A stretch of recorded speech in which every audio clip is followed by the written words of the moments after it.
로마서를 우리가 로마서를 이해하면 기독교를 이해할 수 있는데 그 대신 로마서는 어렵습니다. 로마서가 어려운 데에는 이유가 있습니다. 로마서가 어렵다는 말은 무슨 물리학이 어렵다든가 무슨 고등수학이 어렵다든가 그런 식으로 어려운 게 아니고 로마서의 내용적으로 역설적인 부분이 있기 때문에 어렵습니다. 어떤 역설적인 부분이 있기 때문에 우리가 이해하기가 어렵습니다. 첫 번째 로마서가 담고 있는 역설은 믿음과 행위 사이의 갈등입니다. 믿음과 행위. 로마서가 말하고자 하는 것은 분명히 사람이 믿음으로 말미암아 의롭다함을 얻는다. 이게 이제 테크니컬한 용어입니다. 믿음으로 말미암아 의롭다함을 얻는다. 테크니컬한 신학적인 표현이고 일반적인 말로 하면 믿으면 구원받고 믿으면 천국 간다. 그런 의미입니다. 그거 이제 일반적인 표현이고 테크니컬한 신학적인 용어는 믿음으로 의롭다함을 얻는다는 것입니다. 그런데 사실은 의롭다함을 얻는다고 우리가 이해하는 것이 그냥 천당 간다고 이해하는 것보다 낫습니다. 참고로 천당이라는 말은 성경에 나오지 않는 용어입니다.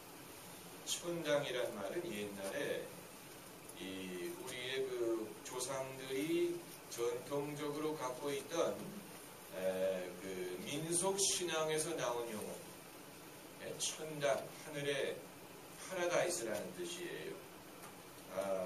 그러나 예수님은 하나님의 나라를 말씀하실 때 천당이라는 표현을 쓰시지 않았고 또 하나님의 나라를 어떤 하늘에 있는 파라다이스 같은 것으로 말씀하시지는 않았습니다.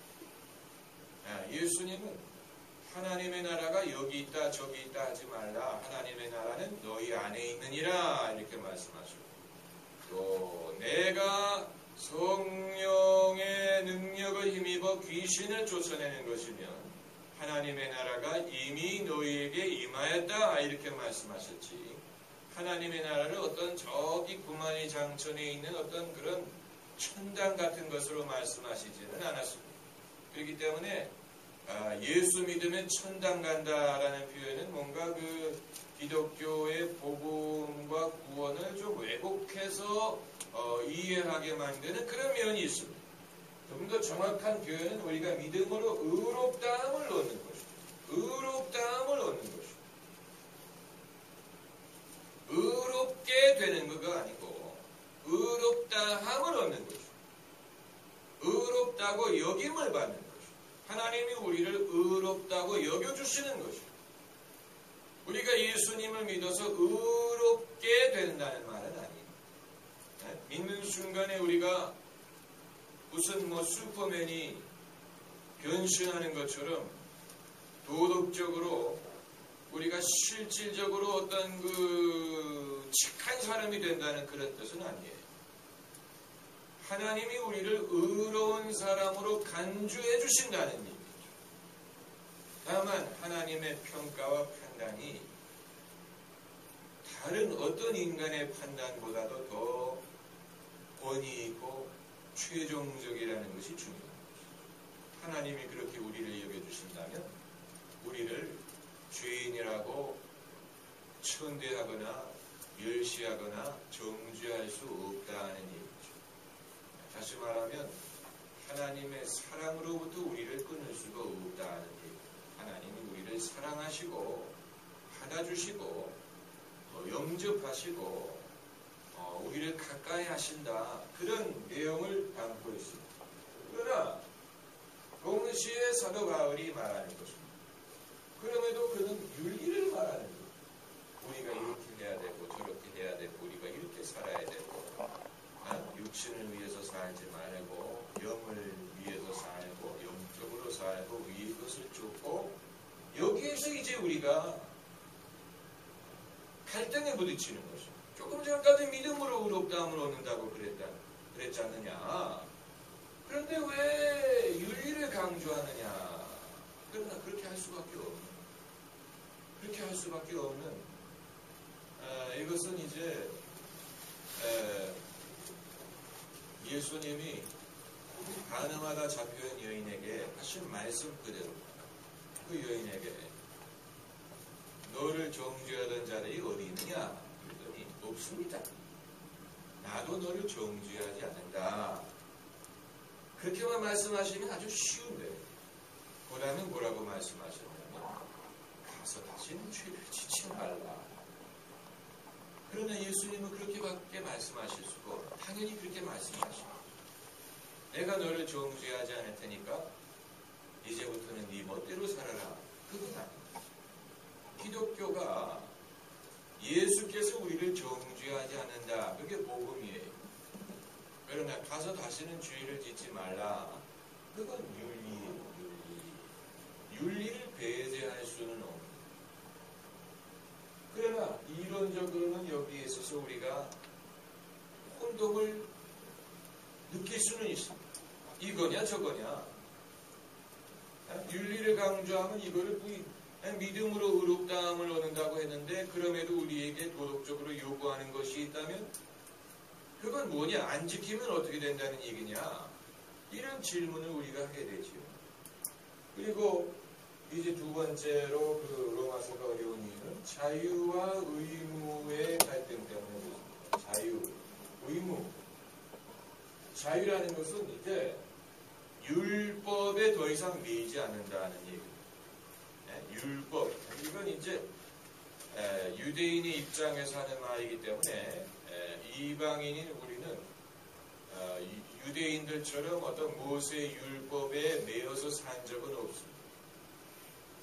유대인들은 예수 그리스도가 오시기 이전에 모세를 통해서 주시는 모세의 율법이 있었고 그 율법을 쫓아야 했고 그 율법에 의하여 그들이 판단을 받았습니다.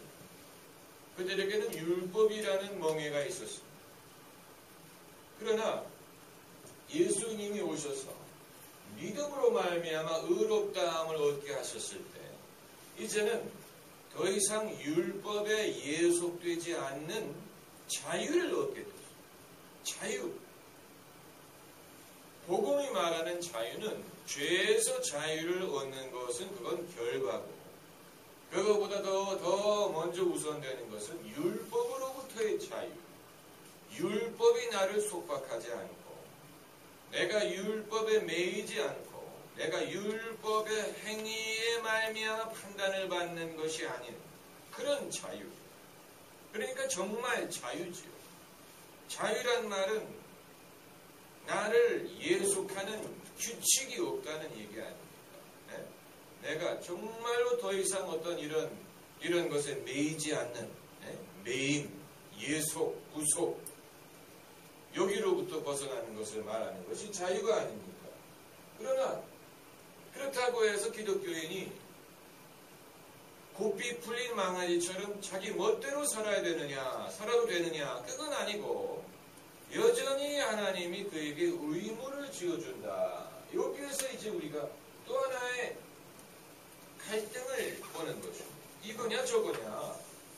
이대로 이거 아니면 저거라고 우리는 생각하는데 그러나 로마서는 두 가지를 말하니 우리가 자유하다. 그러나 너의 자유를 육신을 위한 기회로 삼지 말라. 이게 갈라디아서에 있는 말씀이지만 같은 내용이 로마서에도 있습니다. 너희의 몸을 죄의 도구로 바치지 말고 너희의 몸의 지체를 의의 병기로 하나님에게 드리라. 이런 어떤 그 의무에 대해서 그러면 자유하다고 했는데 아침에 우리를 자유하다고 풀어놓고서는 저녁에 다시 구속하는 식으로 그런 느낌을 아시겠죠. 아침에 이제 너는 가라 그래 놓고서는 저녁에 다시 잡아오는 그런 면이 있고 이제 세 번째는 교리와 윤리 사이의 갈등. 교리와 윤리. 교리와 윤리는